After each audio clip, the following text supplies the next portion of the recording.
If it looks like I'm in pain, it is because I am, because my knees are hurting, and this is not a comfortable position. I kind of feel like I should do this like this. Is it almost February?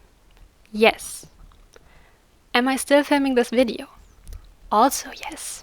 I read 33 books in 2020, which is not much on BookTube, but for me it is a lot. So no shame, no shame.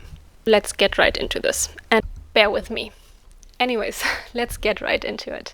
So the first book I read in 2020 was, oh by the way, maybe should get my script up. So the first book I read in 2020 was The Long Way to a Small Angry Planet by Becky Chambers. I wanted to get kind of more into sci-fi in 2020, which just kinda happened, not really. But this was a great start to the year. It was the first book I read in 2020, and it also is one of my absolute favorites. It was super wholesome, super real, kind of. Does it describe it? Not sure. Yeah, but I enjoyed it a lot, and it is kind of a space odyssey. I mean, it's pretty much in the title. It is a pretty long way to a small angry planet. By the way, if you're confused like me, the small angry planet is not Earth, because that is what I thought. It is a different planet. A planet that you probably don't know. I didn't know that planet. I don't even know if it exists. Anyways, I'm rambling. Yeah, and it's mostly a character-driven plot.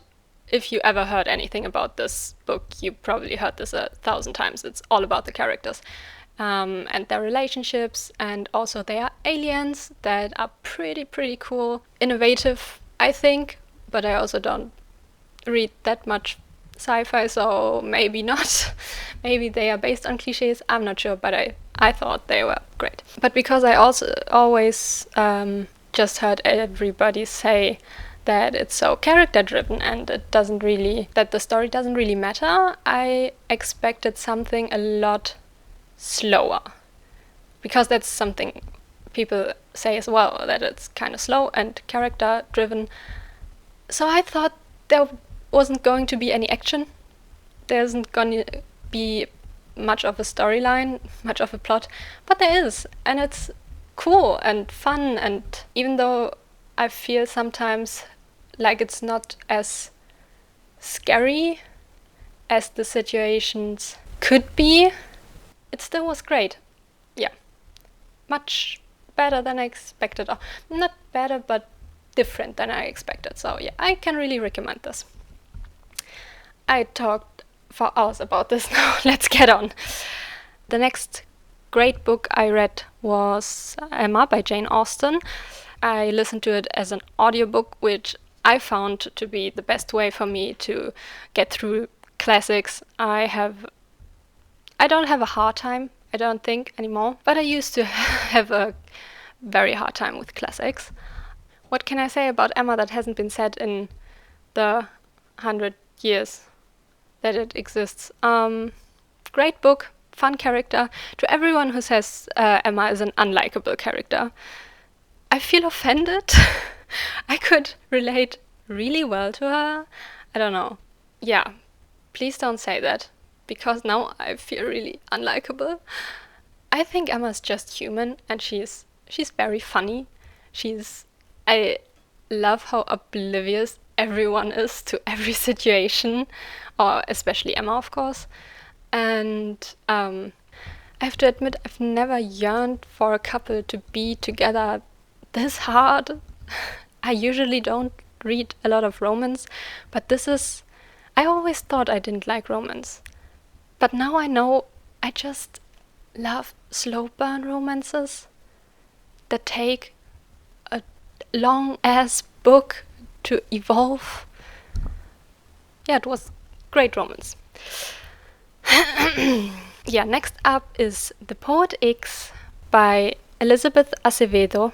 That book as well was all the rage in the past years on BookTube and on Bookstagram. It's a contemporary, I would say, or a coming of age story of a girl that feels like she doesn't fit in and she loves to write poems. That's why it's called Poet X. X is for Xiomara, which is her name. And yeah, that was, even though it was told in verse, and I never read any story told in verse, I used to be very against poetry, which is probably school's fault. But I loved the story, and I even cried so hard at the end. Like, family stories always get me. And if you've read this book, you know how it ends, and you know how her mother acts, especially, and what the solution or the ending to that is. And if family stories get to you, you will know how I felt. Anyways, it was great, and I really, really want to read more by Acevedo. By the way, if I pronounce any names wrong here, I'm so sorry. I looked up every name, but my tongue is German, and so we're working what we've got. We are working with we are working with. See, I can't even speak English. Next on my list is The Restaurant at the End of the Universe by Douglas Adams. And guys, is anything wrong with Douglas Adams? Is he, I don't know, controversial? Because I never hear anyone talk about The Hitchhiker's Guide to the Universe. Yeah, by the way, that's the second book to The Hitchhiker's Guide, for those who don't know. Did he do something wrong? Because I feel like BookTube is kind of sleeping on him. I know it's a popular book. I know, of course, it's one of the most famous books, especially in sci-fi. But I never hear anyone on BookTube talk about them. I don't know. I love them. I mean, I get that they are not plot-driven. They are also not character-driven. You can't even really say they are setting-driven. I think they are mostly chaos-driven, humor-driven. I don't know, but they also have, in my opinion, maybe I'm wrong, but I feel like they have a lot of great commentary on society and on social issues in them with humor that suits me. I totally get that it's not for everyone. There are a lot of weird things happen, and it's a very, very particular humor. And I don't think you need to understand it or to like it to be intellectual. I don't feel intellectual for understanding it. I just personally really liked it. And I liked the second book the most. I read the first 3 books last year. For me, it's still 2020. January hasn't existed to me. I don't know. It's the time. You know it. You know what's going on. Yeah, I read the first 3 books, and I think I liked the second one the most because it had the most plot, kind of, and the highest stakes, even though there were pretty high stakes in the third one too. I can't even remember why I chose the second one, but I went through it pretty fast, and yeah, so I chose it. I don't know if there's a reason. You have to read the first one anyways to understand it really, I think. Yeah. Let's talk about them. Let's talk about those books, because I want to know what other people think. Next one. Now we're coming to October, the best reading month of 2020 for me.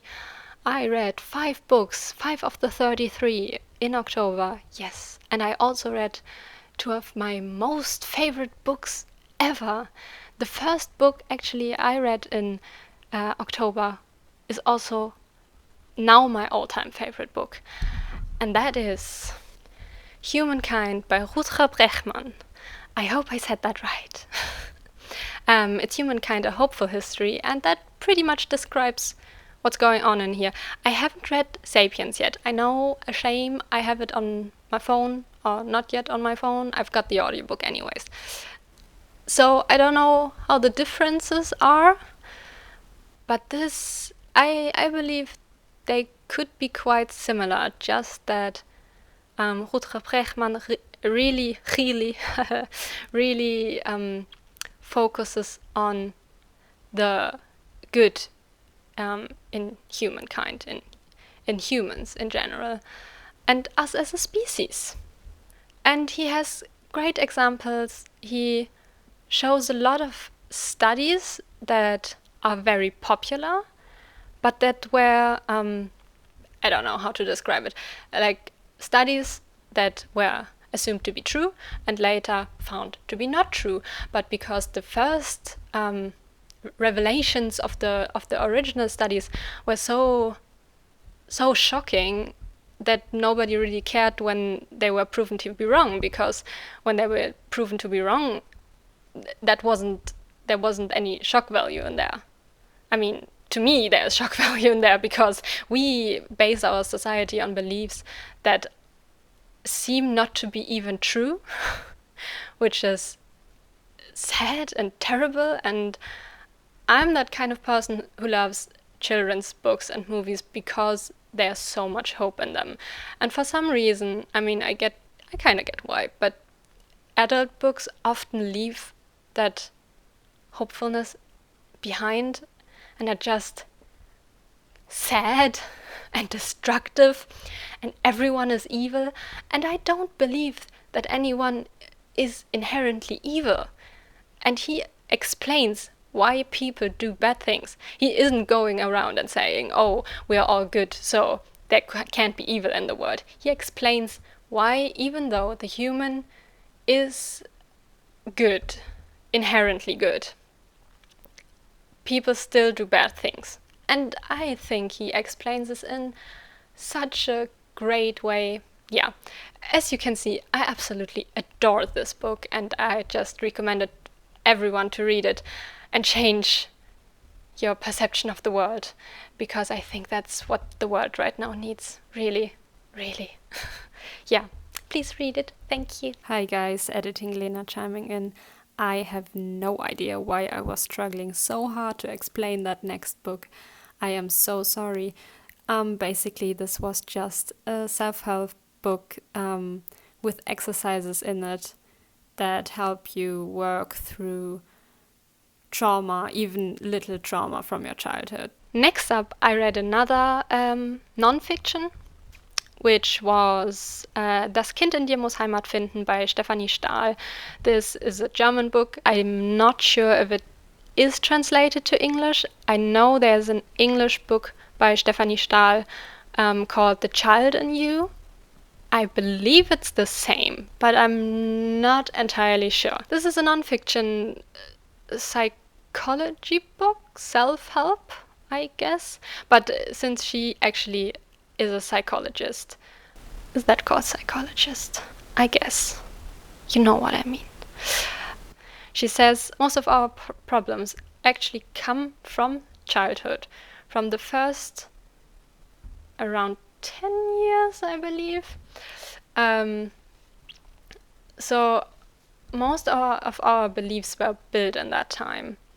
And now we have to work with this inner child as a grown-up to get rid of those problems. I think this could be really good for many, many people. So after you read Humankind, please read The Inner Child. And then the last book I do recommend, or I loved. I don't know if I recommend it. I guess I recommend it to people that have the same taste. Anyways, the last book I want to talk about actually is my first Brandon Sanderson. Yes, I've never read any Sanderson before. I know. How can I call myself a lover of fantasy if I haven't even read Brandon Sanderson? I know. I finally read one, and it was Warbreaker, and it was so amazing, and now I want to read everything by him because it was so good, and I loved all the character, and also there's a talking thing. I don't want to say what it is. Actually, it's already in the first chapter, so It's a talking sword, okay? And it's great. I love it. I love inanimate objects that talk. It was so good. And there are 4 perspectives. 2 sisters who come from a background that is very opposed to magic, or the kind of magic that exists in this world. Then there is a perspective by a god. Yes, you heard that right. They're kind of human gods, but they are also very powerful, but also kind of fragile if you know the boundaries. They have a lot of boundaries, but they are also extremely powerful and tall and handsome. Yeah, and the girls, the 2 women are opposed to this kind of magic from the gods and to this cult around the gods. The god we see the perspective from actually also is kind of opposed. He doesn't really believe that he is a god. And then there is another character that I don't want to say too much about yet, but I like him as well. Even the villains, I like all of the villains. They are so great, and there are so many plot twists that you can kind of see coming, but I'm too stupid. I did not see them coming. No, I think they're crafted wonderfully. Yeah. As you can see, I loved Warbreaker, and that's it. There's everything great about it. Everything is so good in this.